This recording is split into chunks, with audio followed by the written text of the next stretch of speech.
The bar was dimly lit, with soft jazz playing in the background. The clink of glasses and murmurs of conversation filled the air, but all I could focus on was the swirling red liquid in my wine glass. I sat alone at a corner table, the weight of betrayal pressing heavily on my chest. My husband, my partner of 5 years, had been unfaithful. The revelation had come earlier that evening, shattering my world like a mirror struck by a stone. My fingers trembled as I clutched the stem of the glass. Tears threatened to spill, but I forced myself to hold them back. I couldn't cry here, not in public, yet the pain was overwhelming and it took all my strength to keep my composure. Out of the corner of my eye, I noticed movement. A man slid into the seat across from me, placing a box of tissues on the table between us. He was well dressed, with sharp features and an air of confidence that bordered on unsettling. "Looks like you could use this," he said, his voice calm and steady. Startled, I glanced up at him,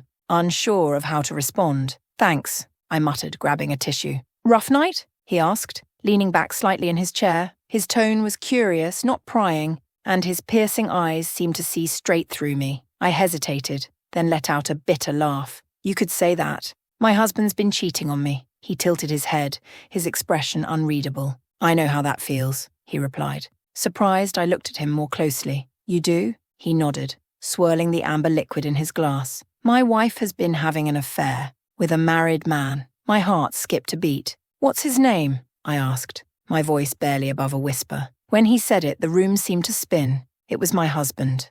The silence that followed was deafening. We stared at each other, the shocking coincidence sinking in. "Small world," he finally said, his tone devoid of emotion. "I don't even know what to say," I whispered. "You don't have to." He offered a faint smile, but there was something unsettling about it. People like them. They always get what's coming. I didn't ask what he meant. Instead, we spent the next hour sharing stories of betrayal, venting our anger and heartbreak. By the time we parted ways, I felt an odd sense of camaraderie with this stranger. Yet his parting words lingered in my mind. People like them always get what's coming. 2 weeks passed, and life became a blur of confusion and pain. Then came the news. My husband was dead. His car had veered off a bridge late at night. The police called it an accident, citing poor weather and a slick road. The funeral was a somber affair, attended by friends and family who offered their condolences. My emotions were a whirlwind of grief, anger, and disbelief. At the service, I spotted a familiar face. The man from the bar. He was dressed impeccably in a sharp black suit, blending seamlessly with the crowd. As the mourners began to disperse, he approached me. "I wanted to offer my condolences," he said, his tone professional yet kind.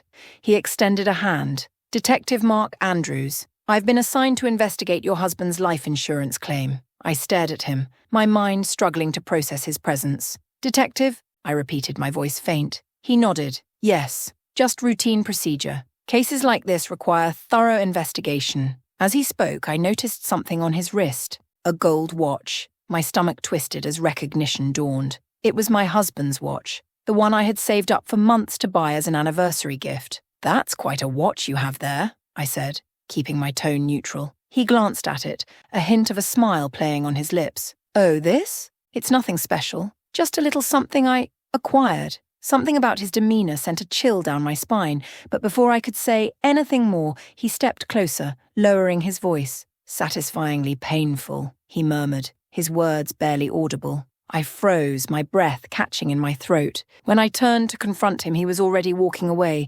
disappearing into the crowd.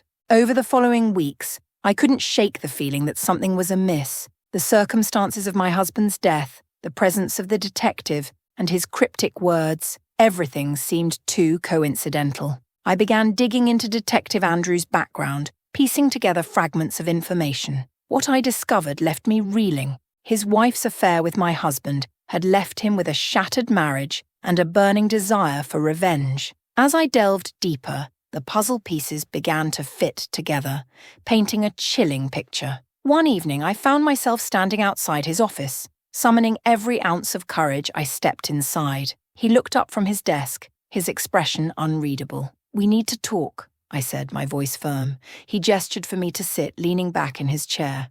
"I had a feeling you'd come." "What did you do?" I demanded, my hands trembling. He sighed, his calm demeanor unnerving. I gave him what he deserved, and in doing so, I gave you freedom. My mind raced as his words sank in. A part of me wanted to scream, to demand answers. But another part of me, a darker, quieter part, felt a twisted sense of satisfaction. Months passed and life slowly began to return to normal. I never saw Detective Andrews again, but his words stayed with me. The watch, the cryptic comments, the chilling smile, they were reminders of a dark chapter in my life. Yet, amidst the chaos, I found a strange sense of closure. My husband's betrayal no longer haunted me, and though the truth behind his death remained shrouded in mystery, I couldn't deny the sense of justice that lingered in its wake. As I stood on the balcony of my new apartment, gazing out at the city lights, I whispered a silent thank you. For better or worse, my life had been irrevocably changed, and in the quiet of the night, I found peace.